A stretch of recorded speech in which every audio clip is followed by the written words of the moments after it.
नमस्कार मित्रांनो, राज्यात मुख्यमंत्री माझी लाडकी बहीण ही योजना सुरू करण्यात आलेली आहे आणि त्या योजनेसाठी कोणत्या महिला पात्र असणार आहेत, कोणत्या महिला अपात्र असणार आहेत, त्यासाठी काय कागदपत्र लागणार आहेत, काय अटी आहेत आणि अर्ज कुठे करायचा हे आपण या व्हिडिओच्या माध्यमातून सविस्तर पाहणार आहोत। त्यासंबंधीचा JR आपल्याकडे आहे। तर सर्वांना विनंती, व्हिडिओ सुरू करण्याआधी आपल्या चॅनलला सबस्क्राईब करा आणि बेल आयकॉन प्रेस करा। तर मित्रांनो, हा आहे त्यासंबंधीचा JR। तर काय JR आहे? महाराष्ट्र राज्यात मुख्यमंत्री माझी लाडकी बहीण योजना सुरू करण्याबाबत ही JR आहे आणि आता आपण पाहणार आहोत त्यातला शासन निर्णय। सर्व बाबी आपण टप्प्याटप्प्याने पाहणार आहोत। शासन निर्णय पाहूया प्रथम। शासन निर्णय असा आहे की राज्यातील महिलांच्या आर्थिक स्वातंत्र्यासाठी, त्यांच्या आरोग्य आणि पोषणामध्ये सुधारणा करणे आणि कुटुंबातील त्यांची निर्णायक भूमिका मजबूत करण्यासाठी महाराष्ट्र राज्याची मुख्यमंत्री माझी लाडकी बहीण योजना सुरू करण्यास मान्यता देण्यात येत आहे, अशा प्रकारचा JR आहे। आता आपण या योजनेसाठी पात्रतेचे निकष काय आहेत बघू। तर महाराष्ट्र राज्यातील 21 ते 60 या वर्ष वयोगटातील विवाहित, विधवा, घटस्फोटित, परित्यक्ता आणि निराधार महिला या पात्र असणार आहेत। त्यासाठी पात्रता काय लागणार आहे? तर लाभार्थी महिला महाराष्ट्र राज्याची रहिवासी असणे आवश्यक आहे। राज्यातील विवाहित, विधवा, घटस्फोटित, परित्यक्ता आणि निराधार महिला यासाठी पात्र असणार आहेत। किमान वयाची 21 वर्ष पूर्ण व कमाल वयाची 60 वर्ष पूर्ण होईपर्यंत या योजनेचा लाभ मिळणार आहे। 21 वर्षापासून ते 60 वर्षापर्यंत। सदर योजनेअंतर्गत लाभ घेण्यासाठी अर्ज करणाऱ्या लाभार्थ्याचे बँक खाते असणे आवश्यक आहे आणि लाभार्थी कुटुंबाचे वार्षिक उत्पन्न 2.5 लाखापेक्षा जास्त नसावं। आणि आता अपात्रतेचे निकष बघू आपण।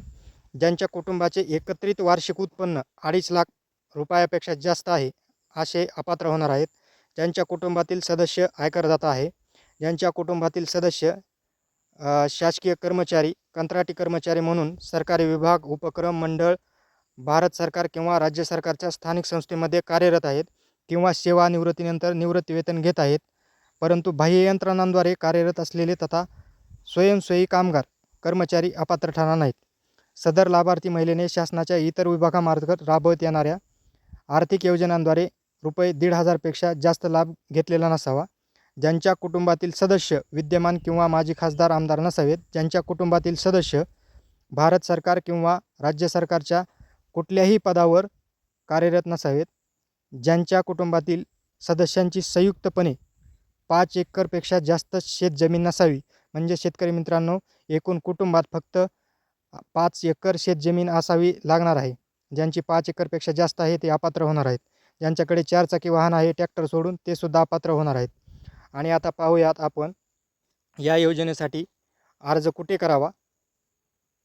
तर शेतकरी मित्रांनो, यासाठी आपण सेतू केंद्रामध्ये अर्ज करायचा आहे। त्यासाठी कागदपत्र काय लागणार हे पाहूयात। योजनेसाठी लाभासाठी ऑनलाईन अर्ज करायचा आहे। लाभार्थीचं आधार कार्ड लागणार आहे। त्यासाठी महाराष्ट्र राज्याचे आदिवासी प्रमाणपत्र लागणार आहे। सक्षम प्राधिकारी यांनी दिलेला कुटुंब प्रमुखांचा उत्पन्नाचा दाखला लागणार आहे 2.5 लाखापर्यंतचा। बँक खातं, पासबुकच्या पहिल्या पानाची छायांकित प्रत म्हणजे झेरॉक्स लागणार आहे। पासपोर्ट आकाराचा फोटो, त्यासोबत राशन कार्ड आणि सदर योजनेच्या अटी शर्तीचे पालन करण्याबाबतचे हमीपत्र।